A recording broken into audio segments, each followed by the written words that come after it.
You're listening to Music Tectonics.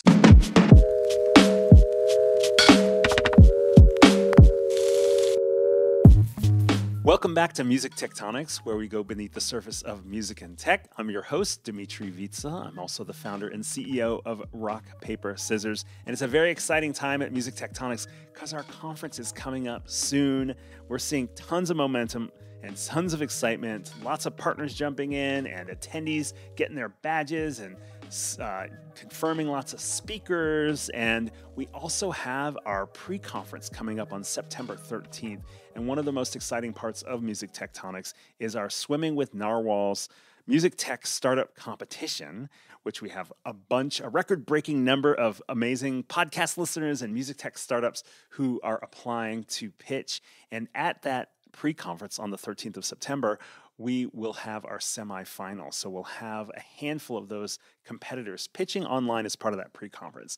And today, we have one of our jury members joining us on the podcast. Juliette Rolnik is an investor at Bertelsmann Digital Media Investments, and we love bringing together the whole macro system of music innovation and music tech. And so having the investor voice in the mix at the conference, at the pre-conference, and on the podcast is so important. We're hoping you get tons out of it today. Juliette, welcome to Music Tectonics.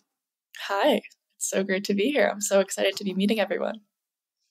Yes, love it. So let's dive right in. Tell us about BDMI. What is it and what is the investment thesis?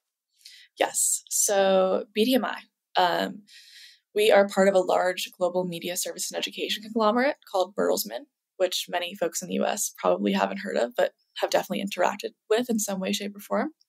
So within Bertelsmann, there are actually 7 different divisions, now 6 since 2 of them merged. But the largest division within Bertelsmann is a company called RTL Group.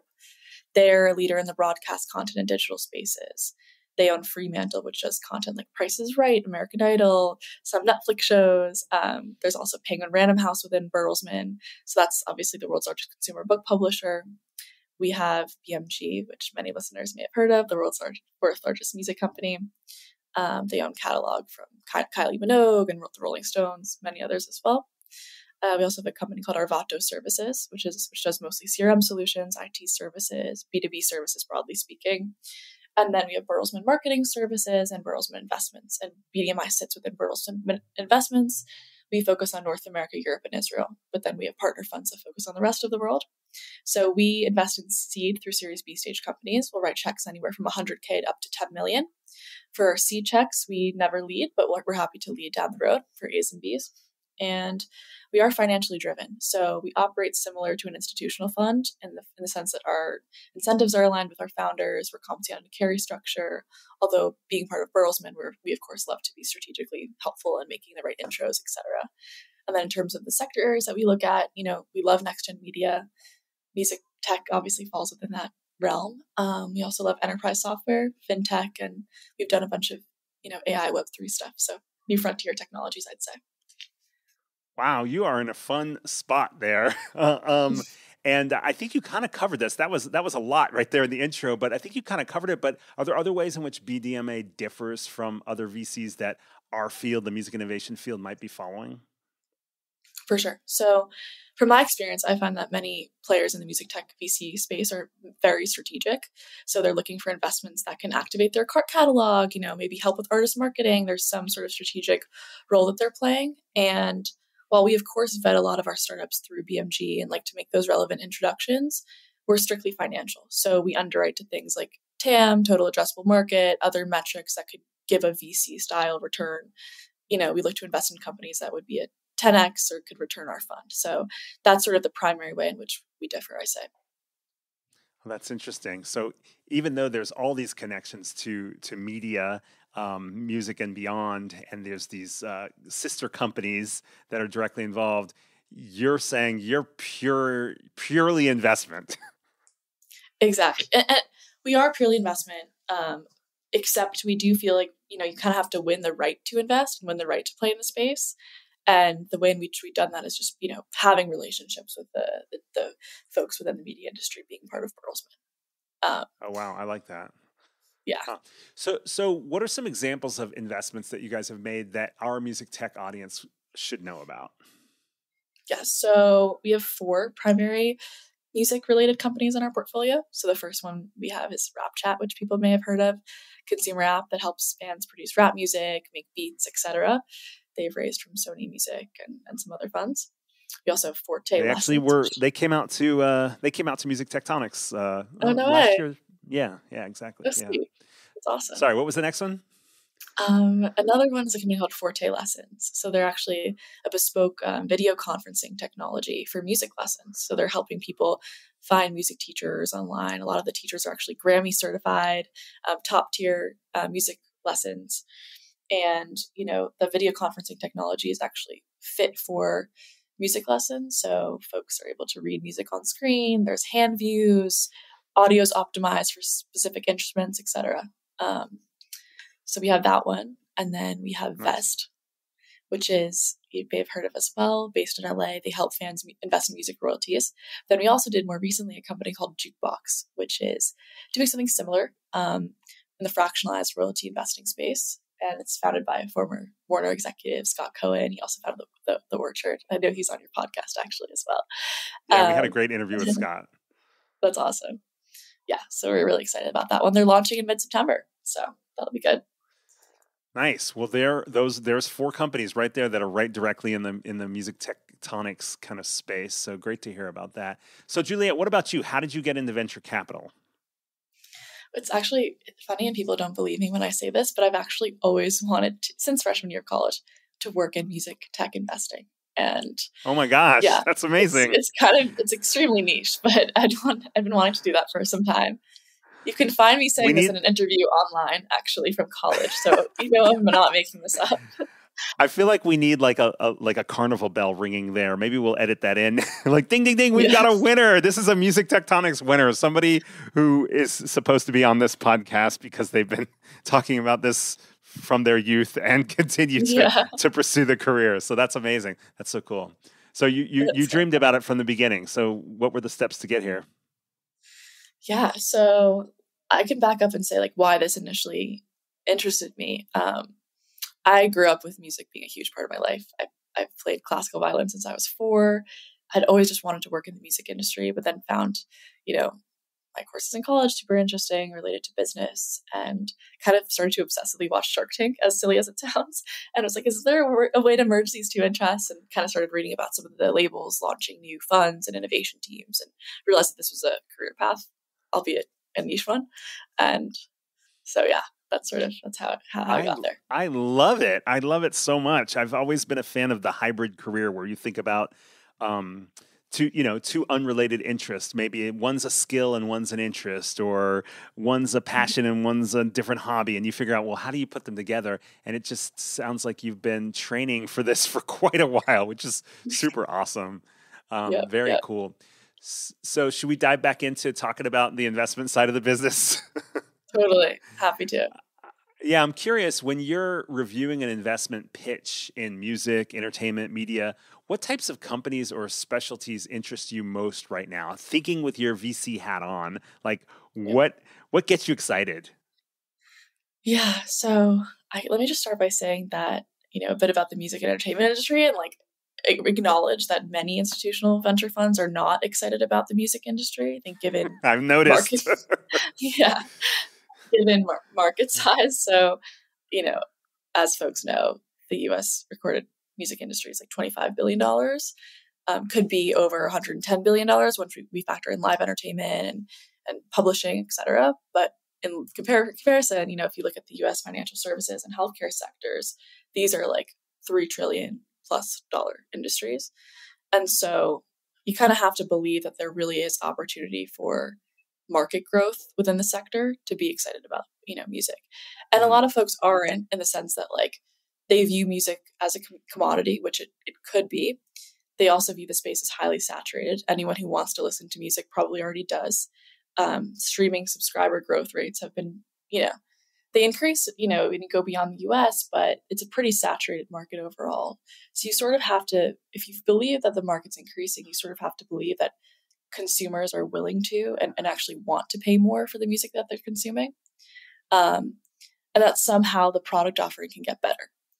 And so, I spent some time thinking about this and kind of have come to the conclusion that music is really potentially as good as it gets. The tools that folks use to create music are increasingly cheap, but increasingly good. So like, how good can the audio and the music really get? Questionable. So in order to be excited about the music industry, as I've said, you kind of have to believe that there are sort of ancillary revenue opportunities for fan engagement, opportunities to join niche communities, maybe niche streaming platforms focused on, sleep soundscapes, or there's other ways to capture revenue for that same user who's likely already consuming music. So that's sort of my preface in saying that.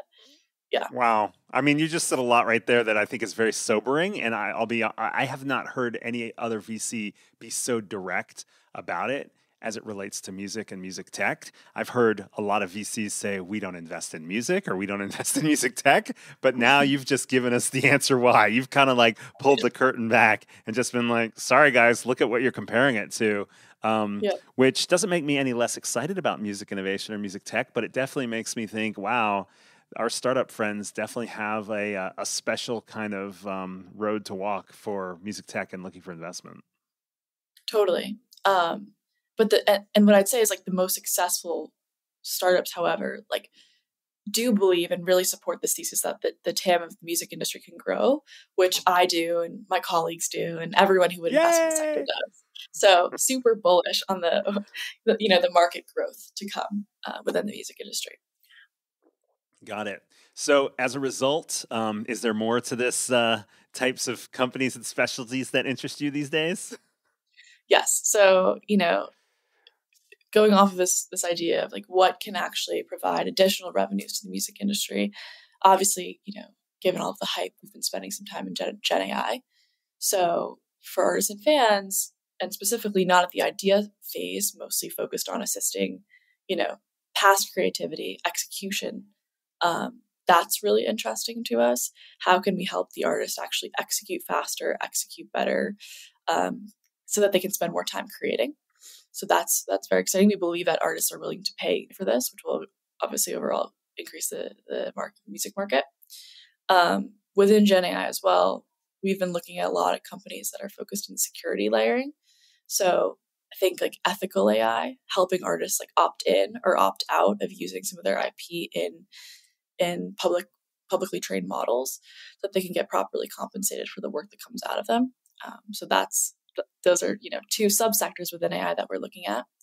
And then also really excited about sort of tangentially related sectors where music can play a role. So in thinking about the health tech industries, there's companies that we've looked at that I'm excited about around like improving cognition in aging populations, or like I had mentioned previously, bespoke sleep and soundscape apps that we believe that consumers are willing to pay for beyond their existing Spotify or Apple Music membership. Gaming's another one, given the excitement around the gaming industry. Companies that are enabling licensed music to be used in game engines are really exciting. And so, yeah, I think those are the primary areas that we're excited about at this point. No, I love it. I mean, I think it's really great to hear kind of like your perspective on sort of the overall investment market for music, and then these specific ones, because it feeds back into that sort of perspective, that philosophy. And I also agree. I believe that there's a lot of new opportunities.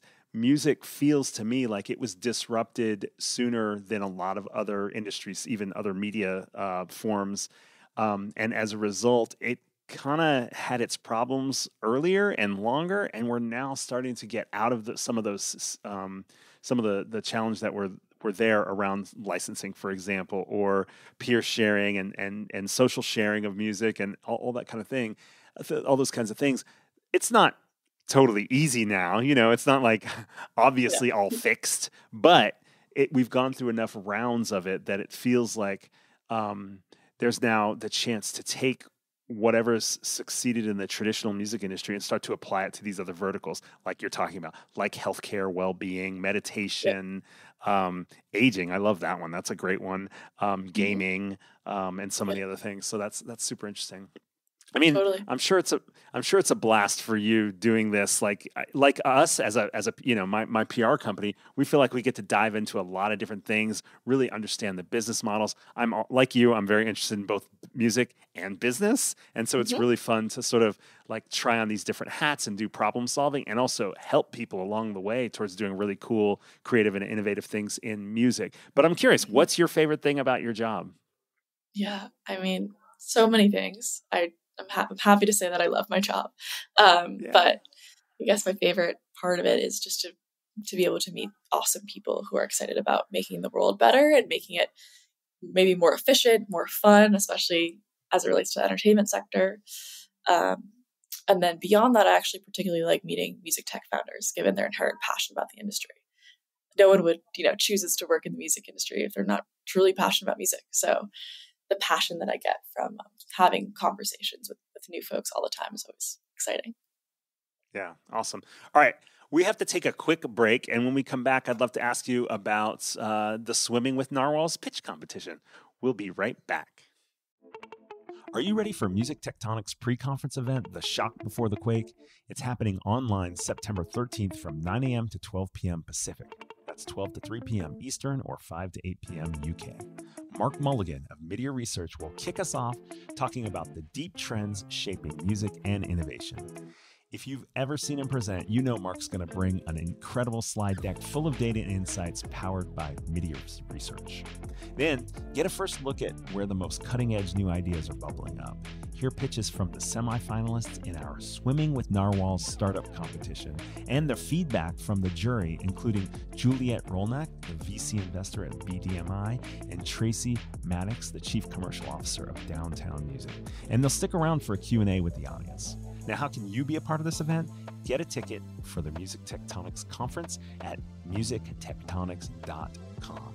Everyone who registers for the conference gets into the online pre-conference. So go there now, musictectonics.com.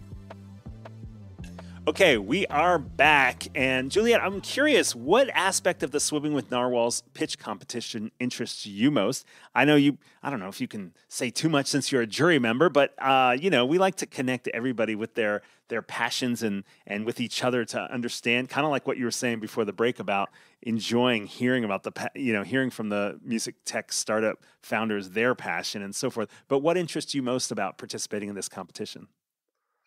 I'm personally super excited about meeting new companies, new founders, seeing if there are areas that BDMI can be helpful with, following the pitch competition. I also, particularly like the collaborative nature of the competition. I think in music especially, everyone's looking to expand the music market. And so if one person can expand the overall TAM of the industry, that helps every subsequent founder in the industry. So it truly is, it makes sense that the competition is so collaborative, but also, fun. There's still some competitive edge to it. So really excited about that. I also, I know Jessica from Audio Shake who won last year, and they're doing some really exciting things in AI. So excited to see who the next winner will be.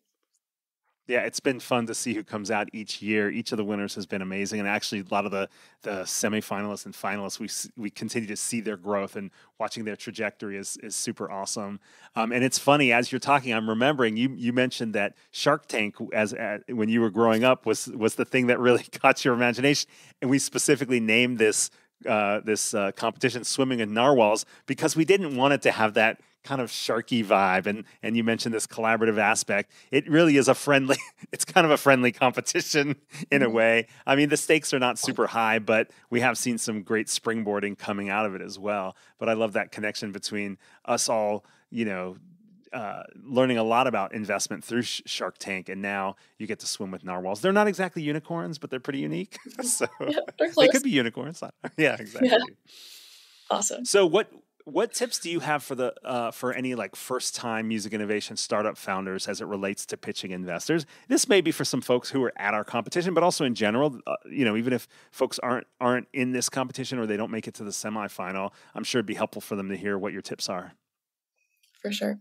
I think generally I find that a lot of folks kind of start with the solution and just jump into, their product, what they're building, why their product is better than anything out there on the market, or sometimes the only thing out there on the market, which we know is never true.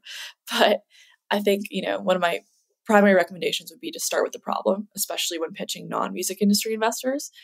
Like, why is what you're building necessary? And then why is the way in which you're doing it necessary? And you can't really get to those answers without starting with painting a picture as to what the problem is in the industry. I'd also say timing's super important. So just making sure you're getting through the high level beginning to end, because running out of time, even on like a 30-minute Zoom call, does hurt you from an investor perspective. But investors are also always looking for traction numbers or any early signs of product market fit. So make sure you sort of drop those proof points, however small or however minor. And then the last thing I would say is, when you're asking for dollars, try not to frame it as I need this money to build my business and make hires, etc. Although that very well might be true. You should rather frame it as, give investors the impression that you're going to be building this thing no matter what, and that this is a problem that someone will be solving, you will be solving, and their dollars will just take it further and make the execution quicker. Wow, I love that. Those are great tips. Again, I feel like you're really pulling the curtain back and letting folks know kind of like what's in your mind when you're hearing from them. So I think it's super valuable. And I'm sure there's so many other tips as well. I'm curious, what would you say to the folks that actually are pitching when you're going to be there as a judge on September 30th? These semifinalists might be listening to this episode. What other things would you like to share with them? For sure. I mean, I love a founder who's excited. So showcasing your excitement is really important to any investor, I'd say. And then also, make sure you're discussing some milestones that you want to hit before your raise, especially because a lot of the folks on the panel might seek to, put money behind your product at some point. What milestones will you hit before actually going out to raise a full round, and what will you be going out and doing next? And then also just being clear about and this speaks to my excitement point, like being clear about what lofty outcome you seek. Like, do you want to be straight for the music industry, or like how big can this get? Again, like the TAM issue is probably the primary issue in music investors' minds. So speaking to that is important. Wow. I've heard an investor once say that sometimes your first pitch to investor, if you don't have traction, you have two choices, basically. One choice is to paint something that's so big and that the potential is so large for return on investment, and that there's, you can't really talk about traction yet when you first get started, right? So one option is to make it look insane and make it feel like you got to jump on this because somebody's going to do this. If it's not us, it's someone else. You might as well get get on board with us. But then the other one is to sort of think about just like a point A, like say, my first pitch, I'm not expecting you to invest in me. I just want you to know who I am and what I'm up to, so that when I talk to you again in 3 months or 6 months or 12 months, you will see what I did between now and then. Do you think about those two different options and whether that point A actually is valuable for you with your time? For sure. No, it's definitely important. But I say even if your approach is the latter, like there's always some sort of proof point that you can provide an investor just to give them confidence that you're solving a problem that actually exists. So even if your proof point is, I've spoken to 20 artists and they all have this problem and, what they use currently isn't good enough, like that's enough, quote unquote, traction to get an investor excited about a potential investment down the line. But these informational or conversational, chats are definitely valuable to me and, hopefully to them. Yeah. I'm curious, you've mentioned a couple different things. Some of them are fan-facing and some of them are artist-facing. And in my work with music tech companies and startups, there's always this conversation, like the fan side is so saturated. So how can you stand out when it's already so saturated? And then the artist side can be tricky. It's like, well, there's a lot of artists out there and it's not as saturated, but they don't have as much money. Do you lean towards, the other thing is people talk about, is it B2B or B2C? In music, sometimes B2B is B to A, B to artist, business to artist. Yeah. And sometimes artists are a unique kind of business or they're a unique kind of consumer. Some people say they're prosumerists. I don't know. What's your thinking about this B2B, B2C, business to artists? Where's the potential and do you think about both sides of it? That's a really, really good question. I think every investor is different. I think, being so close to the media industry and sort of the incumbent music industry you're able to see, how fragmented the industry is, which relates to how sometimes slow some of the incumbent players are in executing. And so I do lean B2C and thinking it versus B2B.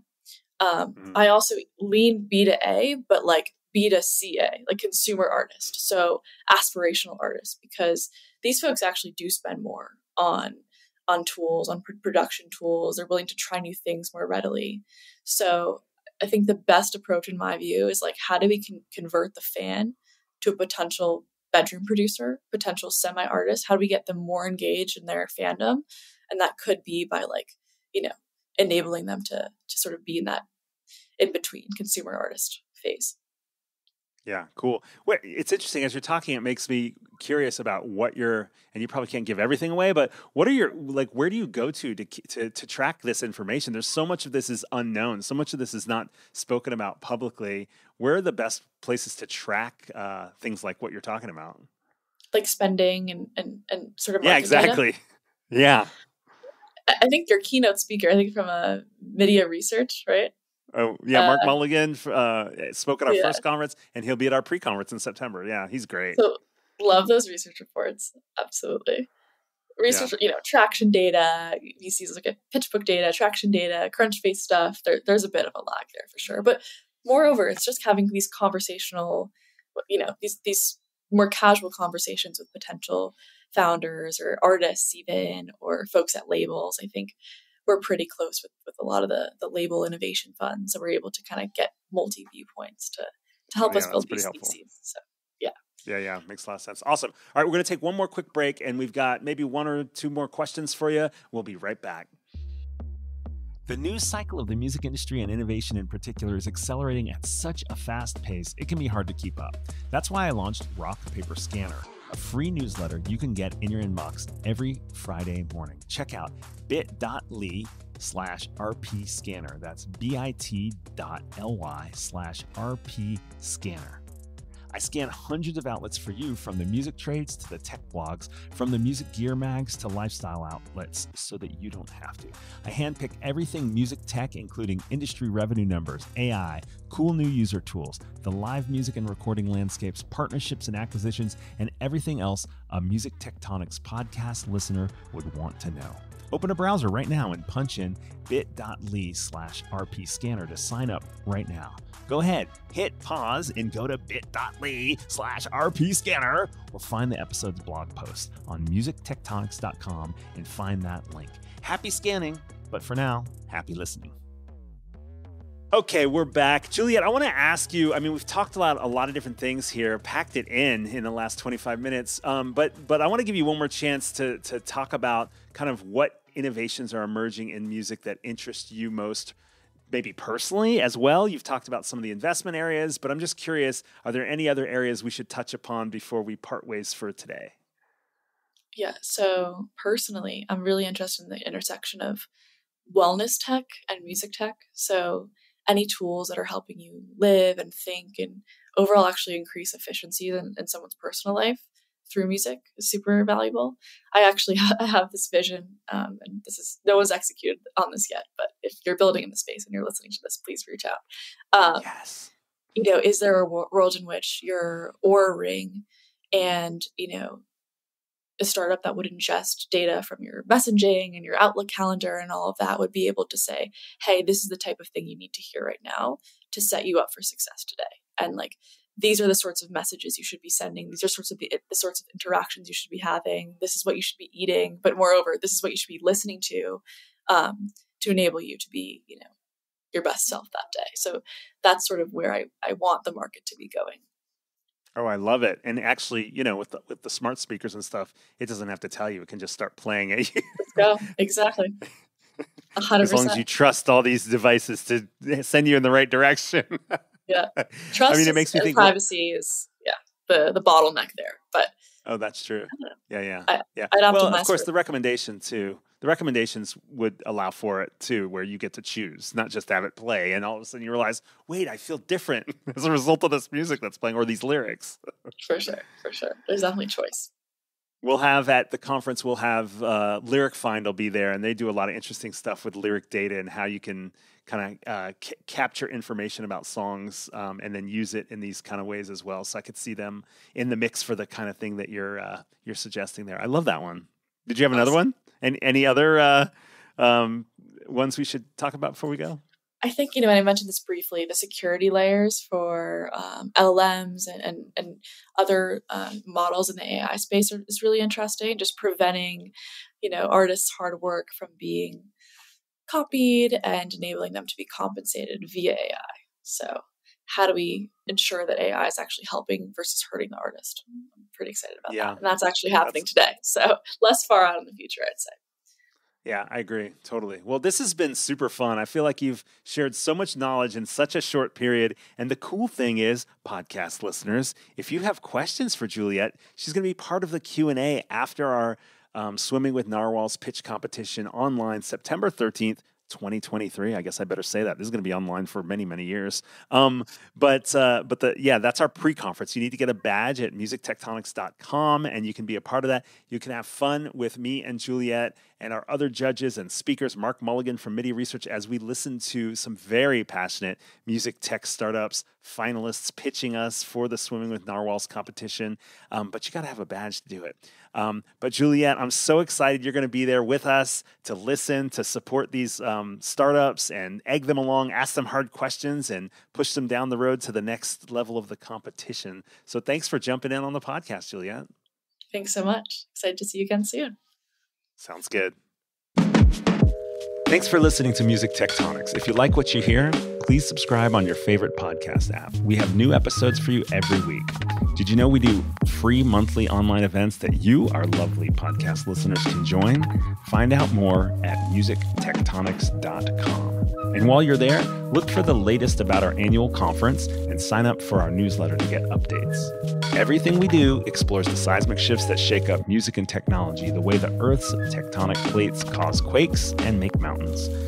Connect with Music Tectonics on Twitter, Instagram, and LinkedIn. That's my favorite platform. Connect with me, Dimitri Vitsa, if you can spell it. We'll be back again next week, if not sooner.